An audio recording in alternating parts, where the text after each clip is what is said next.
वर्ध्याच्या 4 तालुक्यात सोयाबीन उगवलं नसल्याच्या तक्रारी, बियाण्याच्या उगवण क्षमतेवरती प्रश्न निर्माण, कृषी विभागानं बोगस बियाणं पास केले असा सवाल. धाराशिवमध्ये शेकडो शेतकऱ्यांचं पेरलेलं सोयाबीन उगवलं नसल्यानं बोगस बियाणांचा संशय, शेतकऱ्यांवर दुबार पेरणीचं संकट, दोषी कंपनीवर गुन्हे दाखल करण्याची मागणी, कृषी विभागाकडून पंचनामे सुरू.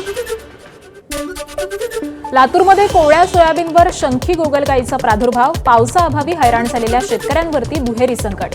रेणापूर तालुक्यातल्या गोढाळा परिसरासह काही भागामध्ये कोवळ्या सोयाबीन पिकावरती मोठ्या प्रमाणात शंखी गोगलगाईचा प्रादुर्भाव. धाराशिवच्या भोगजी शिवारामध्ये शंखधारी गोगलगाईचा हाहाकार, शेतकरी हैराण, सोयाबीन पिकावर गोगलगाईंचा हल्ला, महिला लहान मुलांवरती बॅटरीच्या उजेडात गोगलगाई वेचण्याची वेळ.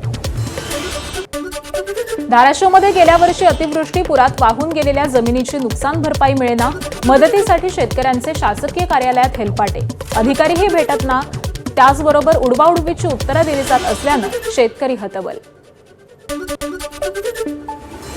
मुंबईतील अंधेरी पश्चिमेतील मोठ्या प्रमाणात कचऱ्याचा साठा, परिसराचं अनधिकृत डम्पिंग ग्राउंडमध्ये रूपांतर झाल्याचा आरोप, दुर्गंधी आणि अस्वच्छतेमुळे नागरिकांच्या आरोग्याचा प्रश्न ऐरणीवर.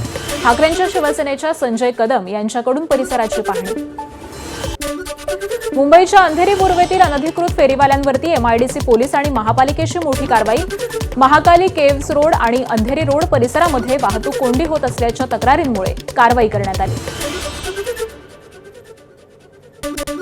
ठाण्यातील ब्रह्मळा तलाव परिसरामध्ये झाड कोसळून एक महिला गंभीर जखमी, 57 वर्षीय दीपा चौधरींवरती ज्युपिटर रुग्णालयात उपचार सुरू. घटनेकडे प्रशासनानं पाठ फिरवल्यानं नातेवाईकांनी व्यक्त केली नाराजी. ठाण्यात झाड कोसळण्याच्या घटनेवरून शेतकरी कामगार पक्ष आक्रमक, घटनेत जखमी दीपा चौधरींना महापालिकेनं नुकसान भरपाई द्यावी, या संदर्भात महापौर आणि उपमहापौर यांना निवेदन दिल्याची शेकापचे ठाणे शहर अध्यक्ष ऋषिकेश तायडेंची माहिती. रायगडच्या गोरेगाव भागातील विद्युत वितरण कंपनीच्या कारभारावरती स्थानिकांची नाराजी, परिसरात तासनतास विद्युत पुरवठा खंडित होत असून कार्यालयात फोन केला असता कर्मचारी उडवाउडवीची उत्तरं देतात, नागरिकांचा आरोप. मुंबई पुणे रेल्वे सेवा ठप्प झाल्यानं मुंबई पुणे मार्गावरती उद्यापासून एसटीच्या 200 अतिरिक्त बस फेऱ्या, परिवहन मंत्री प्रताप सरनाईक यांची घोषणा. पावसामुळे दरड कोसळल्यामुळे मुंबई पुणे रेल्वे वाहतूक विस्कळीत झाल्यानं हा निर्णय. मध्य हार्बर मार्गावरती उद्या mega block, Chhatrapati Shivaji Maharaj terminals ते विद्याविहार अप आणि डाऊन धीम्या मार्गावरती मेगा ब्लॉक घेण्यात येणार. हार्बर मार्गावरती सीएसएमटी ते चुनाभट्टी वांद्रे मार्गावरती मेगा ब्लॉक असेल. साताऱ्याच्या पाटणमधील कोयना धरणात 50.37 टीएमसी पाणीसाठा, गेल्या आठवड्यामध्ये 30 टीएमसी पाण्याची वाढ, जुलैच्या दुसऱ्या आठवड्यामध्ये देखील अपेक्षित वाढ न झाल्यामुळे शेतकऱ्यांसह सर्वसामान्यांची चिंता वाढली आहे.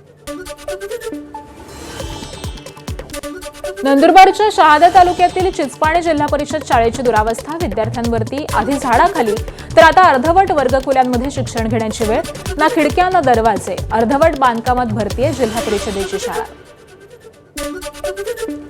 आषाढी यात्रेच्या पार्श्वभूमीवरती पंढरपूर शहरातील 96 धोकादायक इमारतींना नोटीस, भाविकांना धोकादायक इमारतीत वास्तव्य न करण्याचं प्रशासनाचं आवाहन, नगरपालिका प्रशासनाकडून अतिधोकादायक इमारती पाडण्यास सुरुवात.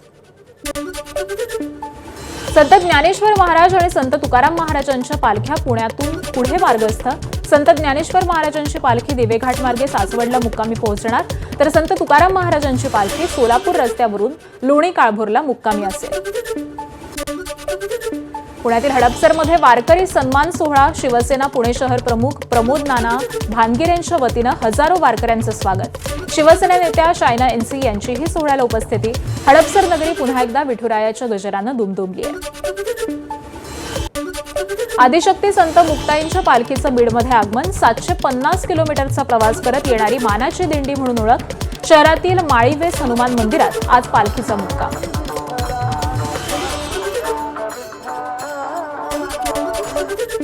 आषाढीपूर्वीच्या भागवत एकादशीला 4 लाख भाविक पंढरपुरात दाखल, आषाढीपूर्वी दर्शनासाठी भाविकांची मोठी गर्दी, विठ्ठलाच्या पदस्पर्श दर्शनाची रांग थेट चंद्रभागा तीरावरती असलेल्या सारडा भवनापर्यंत. बीडमध्ये भागवत एकादशी निमित्त ज्योतिर्लिंग वैजनाथ मंदिरामध्ये भाविकांच्या रांगा, आषाढी वारीसाठी विदर्भातून पंढरपूरकडे जाणाऱ्या शेकडो दिंड्या परळी मार्गे पंढरपूरकडे रवाना. दिंडीतील वारकरी आणि भाविक वैजनाथच्या दर्शनासाठी दाखल. गोंदियाच्या तिरोडा शहरात अस्वलाचा मुक्त संचार. अस्वलानं मानवी वस्तीत प्रवेश केल्यानं भीतीचं वातावरण.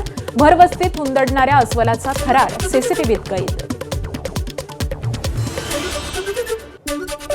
नाशिकच्या येवला तालुक्यातील अंकाई किल्ल्याच्या पायथ्याशी पाळीव कुत्र्यावरती बिबट्याचा हल्ला. शिवाजी गरुड या शेतकऱ्याच्या बंगल्यातील पाळीव कुत्र्यावरती बिबट्याचा हल्ला. अंकाई किल्ल्यावरती पर्यटकांची नेहमी गर्दी असल्यामुळे भीतीचं वातावरण.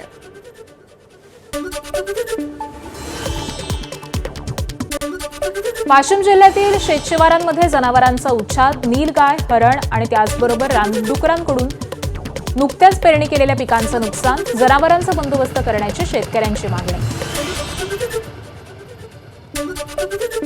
पवार कुटुंबात लवकरच पुन्हा एकदा सनई चौघडे वाजणार. पार्थ पवार, कायनाथ धार यांचा साखरपुडा. पुण्यात 29 जुलैला पार पडणार पार्थ पवार आणि कायनाथ धार यांचा साखरपुडा. मुंबईत क्रिस्टोफर नोलनची क्रेज. लोअर परळमध्ये पार पडला द ओडिसी चित्रपटाचा विशेष स्क्रीनिंग सोहळा. चित्रपट दिग्दर्शक क्रिस्टोफर नोलन, अभिनेते टॉम हॉलंड आणि मॅट डॅमन यांची झलक पाहण्यासाठी चाहत्यांची प्रचंड गर्दी. स्पेनमधील अल्मेरिया इथं लागलेल्या वणव्यात 11 जणांचा मृत्यू. स्पेनचे पंतप्रधान पेड्रो सांचेज यांच्याकडून शोक व्यक्त. तर नागरिकांना जंगल परिसरापासून दूर राहण्याचं आवाहन.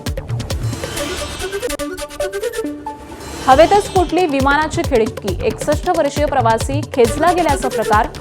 ग्रोसमधून जर्मनीला जाणाऱ्या रायन एअर कंपनीच्या विमानातील घटना आहे. ग्रीसच्या थसालोनिक या विमानतळावरती विमानाचं सुरक्षित इमर्जन्सी लँडिंग करण्यात आलं. पाकव्याप्त काश्मीरमध्ये 33व्या दिवशीही बंडखोरी सुरूच. लाखो आंदोलक 15 जुलैला मुझफ्फराबादमध्ये मोर्चा काढणार.